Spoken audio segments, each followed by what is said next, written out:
Estás escuchando un devocional del reto Mujer Verdadera 365 cronológico. Día 247. Ezequiel capítulos 24 al 27. Escrito por Laura González de Chávez. Leído por Carmen Espaillat. Después de leer el día de ayer un capítulo que detalla cuánto Dios aborrece el pecado, el profeta habla en parábolas sobre el juicio inminente del que había venido hablando, y el pueblo no ha puesto atención. Es asombroso cómo, estando en Babilonia, tan lejos de Jerusalén, Dios mostró a Ezequiel exactamente lo que acontece allí. La olla hirviente es una descripción de Jerusalén. Es un retrato trágico de su estado y una enorme advertencia. El tiempo ha llegado. A continuación, algunos conceptos que podemos espigar de la lectura de hoy. Primero, todos los eventos de la historia están en el calendario del Señor. Y vino a mí la palabra del Señor en el año 9, el mes 10, a los 10 días del mes de... Capítulo 24, versículo 1. El 15 de enero, durante el 9º año de cautividad del rey Joaquín, recibí este mensaje del Señor. Dios conoce el futuro con exactitud. No solamente lo conoce, Él lo orquesta. Una y otra vez vemos en las profecías cómo Dios daba fechas exactas de cuándo ocurrirían los acontecimientos en la historia de estas naciones. Segundo, lo que el Señor se propone, eso hace. Nada detiene sus propósitos. Todo lo que el Señor había determinado lo llevó a cabo a detalle. Todas las profecías de las naciones ocurrieron tal cual Él lo dispuso. Muchos de los poderes humanos de aquella época fueron borrados de la faz de la tierra. Tercero, Dios usa nuestras vidas como Él quiere.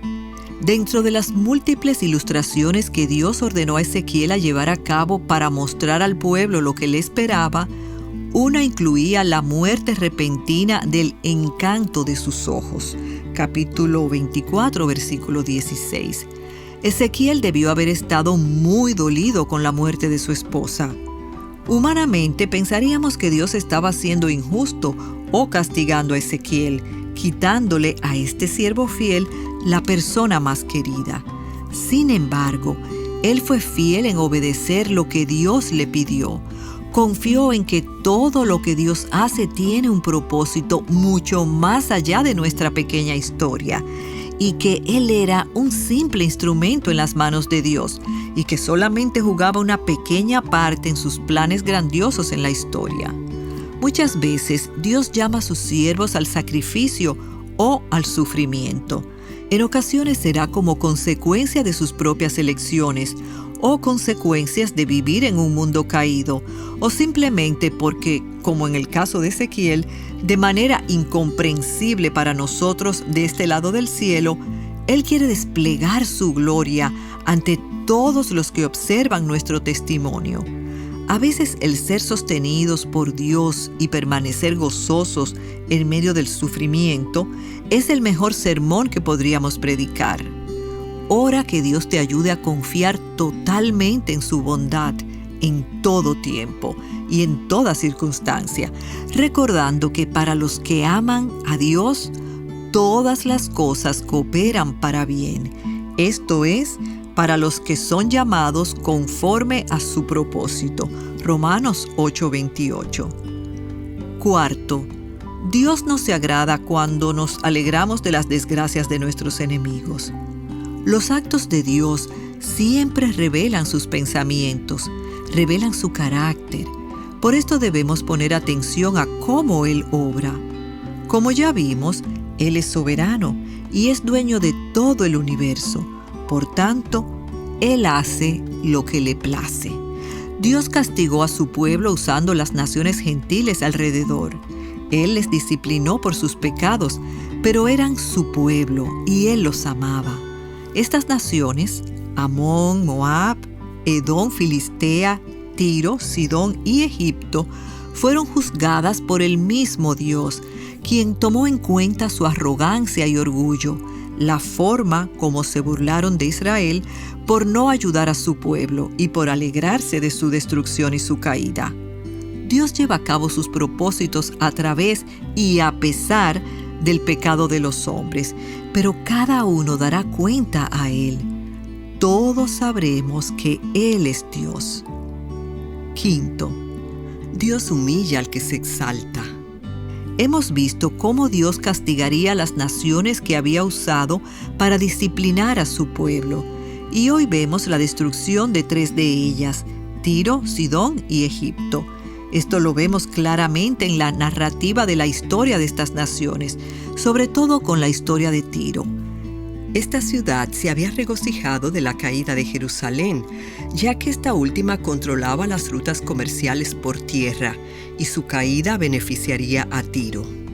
Según los historiadores, el asedio de Tiro duró aproximadamente 13 años y aquella hermosa, importante, imponente y arrogante ciudad fue reducida a un montón de escombros. Tiro fue una ciudad de renombre debido a su comercio, su sabiduría y su gran fortaleza económica y militar. Desde la perspectiva humana, las probabilidades que esta ciudad dejaría de existir serían casi nulas. Quizás sería como pensar que una potencia como los Estados Unidos fuera borrada de la tierra. Tiro había descansado en su fortaleza y había llegado a pensar que su esplendor tenía que ver con sus méritos, sin saber que Dios es el Dios de toda la tierra, que las naciones son como paja o como el polvo en sus manos poderosas y que Él orquesta y dirige la historia. Igual pasó con Egipto. Jerusalén se había apoyado en esta nación y esta no fue un apoyo seguro ni confiable. A causa del orgullo de Faraón, esta nación quedaría desolada. Esto se cumplió en la guerra civil y la invasión de Babilonia.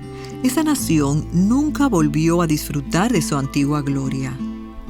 Para meditar, ¿cómo alienta tu fe el saber que Dios tiene tu futuro en sus manos y que todos los detalles y acontecimientos de tu vida están ya determinados?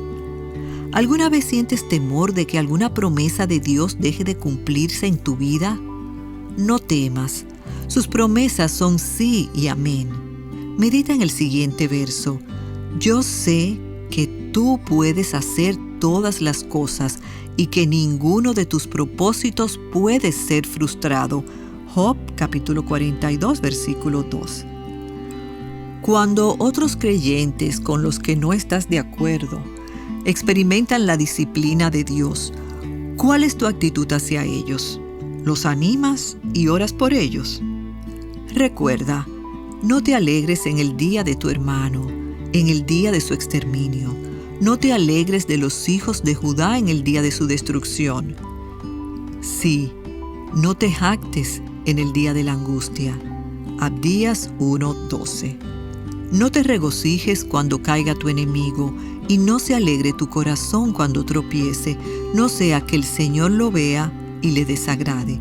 Proverbios 24, 17 al 18. Al leer los capítulos de hoy, ¿qué aprendes acerca de la opinión de Dios sobre la sabiduría, la altivez y el orgullo humano? ¿Y tú, estás de alguna manera orgullosa de tu sabiduría, dones o fortaleza? ¿Cómo te redarguye este relato? ¿Dónde te apoyas? Recuerda que el único apoyo seguro es el Señor.